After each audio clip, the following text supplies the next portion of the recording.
ঠিকই বলেছিস, সব মেয়েরাই ফ্রিডম চায়, আমিও চেয়েছিলাম, কিন্তু তাই বলে এতটাও ফ্রিডম চাইনি যেখানে আমার কোনো কদরই থাকবে না। আরে অ্যাটলিস্ট আমাকে একটু ভালো তো বাসুক।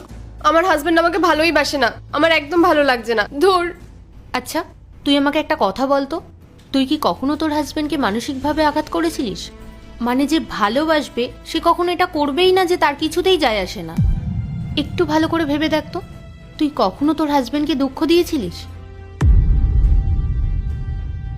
তুই এক কাজ কর, তুই একাই চলে যা নাইট ক্লাবে, আমি অন্য কোনো দিন তোর সাথে দেখা করে নেব।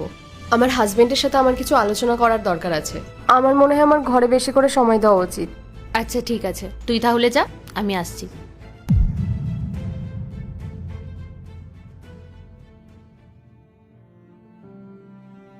কি হলো মেঘা, তুমি নাইট ক্লাবে যাওনি? হট করে আবার চলে আসলে, সব কিছু ঠিক আছে তো? না, আমি ক্লাবে যাইনি, আর কিচ্ছু ঠিক নেই। আমার তোমার সাথে কথা আছে। হ্যাঁ বলো। আমি জানি তুমি আমার সাথে খুশি না। এমন কিছু নয়, আমি এরকম কেন ভাববো? আমি তোমাকে নিয়ে অনেকটাই খুশি আছি। তুমি প্লিজ আমার সাথে এরকম করো না। এখন তো তুমি আমাকে কিছুই জিজ্ঞেস করো না, যে আমি কোথায় যাচ্ছি, কার সাথে যাচ্ছি, কখন ফিরবো, কিচ্ছু জিজ্ঞেস করো না। আর আগে তো তুমি আমাকে সবসময় কল করে জিজ্ঞাসা করতে যে আমি খাওয়া দাওয়া করেছি কিনা, বাড়িতে কখন ফিরবো, পার্টি কেমন গেল।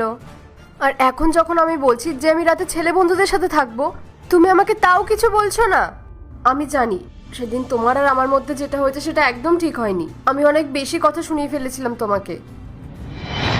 মেঘা, বিয়ের পর কিন্তু একটা মেয়ে এভাবে রাত বিরেতে পার্টিতে যাওয়া, বন্ধুদের সঙ্গে আড্ডা মারা, এগুলো কিন্তু একদম ভালো দেখায় না। আর সমাজের লোক কি বলবে? আরে সমাজ কি বলবে তাতে আমার কি? বিয়ের আগে না আমি সবসময় পার্টি করতাম, প্রত্যেক উইকে আমার পার্টির প্ল্যান হতো। আর বিয়ের পর কি আমি জেলের আসামি হয়ে গেছি নাকি যে পার্টিতে যেতে পারবো না? মেঘা, তুমি এসব কি বলছো? তুমি বিয়ের আগে কি করতে সেটা নিয়ে আমার কোনো সমস্যা নেই, সেটা তোমার পাস্ট ছিল, কিন্তু এটা তোমার প্রেজেন্ট। বিয়ের পর একটা মেয়ের দায়িত্ব তার হাজব্যান্ডের কথা মেনে চলা। আচ্ছা, তুমি আমাকে একটা কথা বলো তো, তোমাকে কোন দিক থেকে দেখে মনে হচ্ছে যে তুমি বিবাহিত? না ঠিক মতন সিঁদুর পড়েছ, না হাতে আছে শাখা বলা। মেঘা, তোমার এখন বিয়ে হয়ে গেছে, বিষয়টা বোঝার চেষ্টা করো। আরে কি শুরু করেছো তুমি? বিবাহিত বিবাহিত, আমি পার্টিতে যাচ্ছি, পার্টিতে কি আমি শাড়ি শাখা বলা এসব পরে যাবো নাকি? আরে বিবাহিত আমি, কোনো জেলের আসামি না যে নিজের ইচ্ছে মতো কোথাও যেতে পারবো না। মেঘা শোনো, আমি তোমার সঙ্গে কোনো তর্ক করতে চাই না। আমি যখন বলেছি তুমি পার্টিতে যাবে না, তার মানে যাবে না, বুঝতে পেরেছো?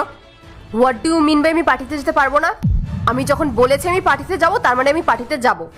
তোমার সাথে ফালতু তর্ক করার না আমার কোনো ইচ্ছেই নেই, আর না কোনো ইচ্ছা আছে তোমাকে বোঝানোর, কারণ তুমি কোনোদিন মডার্ন হতেই পারবে না। তোমার চিন্তা ভাবনা না সারা জীবন ওই গাইয়াদের মতোই থেকে যাবে। যাচ্ছি আমি। মেঘা, মেঘা, মেঘা, আমার কথা শোনো। মেঘা, তুমিই ভাবো, কোনো বাড়ির বউয়েরা কি এভাবে